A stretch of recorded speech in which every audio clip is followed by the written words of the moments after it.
Here's a question for you. What would LEGO have to do for you to stop buying from them? What is the final straw? The thing that would have you completely turn on or just move on from the company? Because a few weeks ago, they posted this job listing for a generative AI internship, just over a year out since their last foray into this with the whole Ninjago thing, and it definitely got me asking myself the same question. So in this video, I'm going to explore what it would actually take for me to cut ties with this company by looking at a few strong reasons people could have for abandoning their brand loyalty altogether. But just to set the scene a little first, I want to say that I am obviously a massive LEGO fan, and a LEGO purist at that. I don't have any Kobe, Kada, Mega, Lumibricks, or like Pantasy sets in my collection. I don't dabble in custom minifigures or parts like GCC or CAC, and in my worst moment, I've even stopped watching somebody's LEGO City video because I realized they weren't using official LEGO bricks.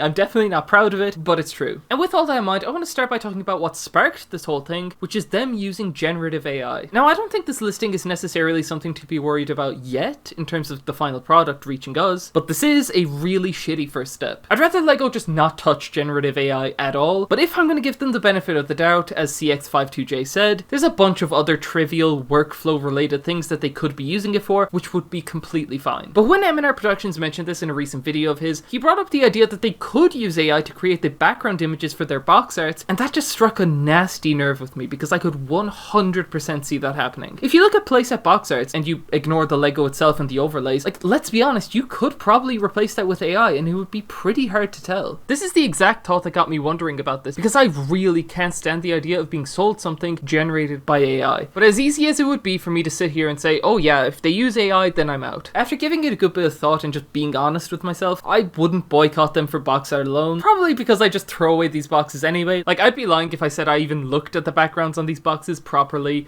at all, ever. But that is on my limit. As soon as AI creeps any deeper, like if the preamble section of an icon set was found to be written by ChatGPT, I'm making a video bitching about it and I'm not buying it. As soon as instructions are generated using AI, or stickers, or the graphic design on minifigures, forget it. They're worthless. Fuck that. I really hope I'm not alone in that. The second possible reason somebody could leave LEGO is a bit obvious, but I do want to touch on prices here, especially with the Star Wars Summer Wave really testing people's patience. I think the idea of being priced out of the hobby is a fairly real concern. I can't imagine I'll get to a point where I stop buying out of principle alone, but rising costs have definitely made me scale back how much I can buy from them, and it's not impossible to think that their prices will continue to rise faster than my disposable income does. I'll likely always find some money to spend on LEGO. I guess future me will just have to decide whether the amount that I do get is still worth it. But honestly, 2.5 battle packs for €100 really isn't it. The next thing is something that I've complained about plenty on this channel before, and that's declining quality. Now, this is an interesting one because LEGO has been declining in quality in some areas for a few years now, and they're doing better than ever before, and it certainly hasn't stopped me buying from them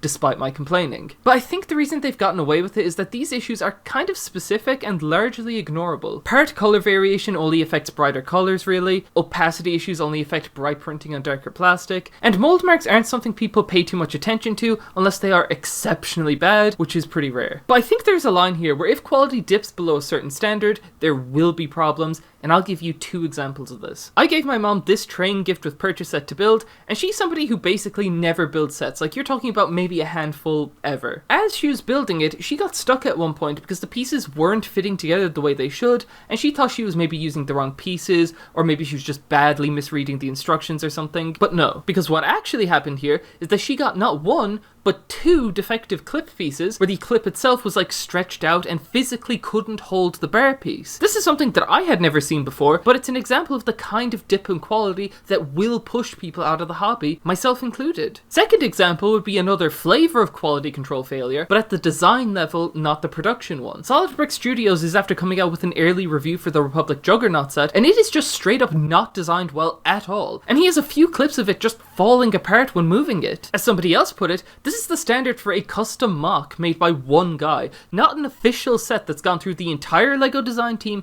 and an entire round of quality control. Really, if LEGO wanted to save face here, they should just cancel the set and rework it into something else, because this is really unacceptable. If pieces start not fitting together like this, or sets just fall apart if you look at it the wrong way, then LEGO loses that pristine reputation that they've kind of been coasting off for many years now, and they'd suddenly find themselves in a lot of trouble, mostly because of my last point, which is competition. LEGO may be the best right now, but they're not the only high quality brand in this space. Companies like Pantasy, Mattel with their brick shop, and Lumibricks Lumibricks especially have really impressed me with their designs recently, and these aren't just shitty knockoffs, like they are good quality, legitimate competitors to LEGO. I feel like these competitors are getting a lot more coverage lately. Jankbricks even has a whole other channel dedicated to reviewing them, and I feel like it's only a matter of time before more people attempted to try them out, realize that LEGO aren't the only fish in this pond, and maybe start to transition over once they see the value proposition here. So yeah, that's kind of just where my head's at the moment. That wombo combo of seeing how expensive the summer wave is, combined with the turbo tank just crumbling in David's hands, and the whole generative AI shit again, I don't know, it all just kind of rubbed me up the wrong way. Curious to see where others draw the line on this topic, so let me know what you think. Thanks for watching,